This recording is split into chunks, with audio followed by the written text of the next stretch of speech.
Önce Coğrafya Arap Yarımadası isimli bu ilk giriş dersimizde bir serlevha ayetimiz var. Ve fil ardı ayatul lil muqinin ve fi enfusikum efela tubsirun. Allah'ın yeryüzünde ayetleri vardır. Ayetler vardır yeryüzünde. Kim içindir bu ayetler? Lil muqinin. İkna olacaklar. Gönlü yatışacaklar. Akleden kalbini kullananlar için yeryüzünde ayetler vardır. Ve fi enfusikum. Kendinizde de ayetler vardır. Hala görmeyecek misiniz? Dolayısıyla yeryüzünde ayetler varmış. Yeryüzündeki ayetleri okumak için yeryüzüne dönmek lazım. Yeryüzü ayetlerini Kur'an'dan okuyamazsınız.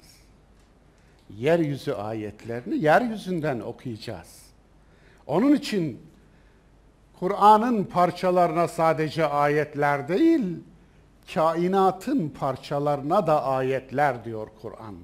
Gök ayet, yer ayet, güneş ayet, ay ayet, gece ayet, gündüz ayet, insan ayet, hayvan ayet, su ayet, toprak ayet. Aklınıza gelen her şey ayet. Ve aslında Kur'an ayetleri tabiat ayetlerini gösteren birer parmak. Parmak ayı gösterirken parmağa bakan yanlış yere bakar. Aya bakan doğru yere bakar. Ve Ankebut suresinin 20. ayeti. Kul siru fil ard fenzuru keyfe beda'el halk.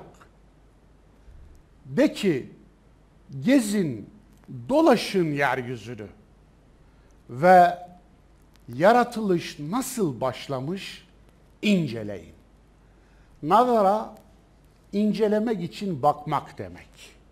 Dolayısıyla bu ayet bir emir. Gezin, dolaşın yeryüzünü. Niçin gezin, dolaşın yeryüzünü? Yaratılışın nasıl başladığını incelemek için.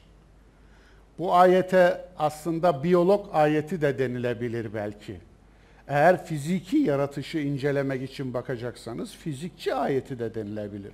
Eğer kainatı, astrofiziği inceleyecekseniz o zaman astronomi ayeti de denir. Astrofizik ayeti de denir.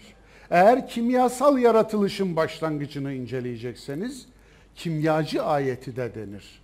Eğer varlığın dili olan, varlığın kodu olan matematiği inceleyecekseniz matematikçi ayeti de denir. Eğer tüm toplumların davranış tarzını inceleyecekseniz sosyolog ayeti de denir. Dolayısıyla bu ayet bir emir veriyor. Gezin, dolaşın yeryüzünü, yaratılış nasıl başlamış inceleyin. Peki Kur'an'ın bu emrini Müslümanlar yerine getiriyor mu sizce?